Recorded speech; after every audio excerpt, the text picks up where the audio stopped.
Friends ఈ వీడియోలో మీకు అయోధ్యలో ఉన్నటువంటి రామ మందిరం కనపడుతుంది కదా! ఈ మధ్యనే అయోధ్యలో ఉన్నటువంటి రామ మందిరాన్ని రెనోవేట్ చేశారు. సేమ్ అయోధ్యలో ఉన్నటువంటి రామ మందిరం ఎలా అయితే ఉంటుందో అదే డిజైన్ తోటి ఒక నెక్లెస్‌ని వజ్రాల వ్యాపారి డిజైన్ చేయించాడు.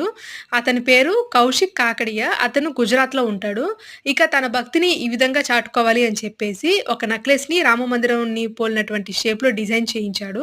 ఇందుకోసం అతను 30 రోజులు టైం అయితే పట్టిందనమాట చేయించడానికి. దాదాపు 40 మంది కళాకారులందరూ కూడా దగ్గరుండి దీన్ని స్పెషల్‌గా డిజైన్ చేశారు. ఇక ఈ నెక్లెస్‌ని ఎటునుంచి చూసినా కూడా దగదగ మెరిసిపోతూ ఉంటుందనమాట. ఇందులో 5,000 అమెరికన్ వజ్రాలుంటాయి. అలాగే 2 కేజీల వెండి వరకు ఉంటుందనమాట. ఎటు చూసినా కూడా నెక్లెస్ లోపల రాముడి వారి ప్రతిమ అయితే కనపడుతూ ఉంటుందనమాట.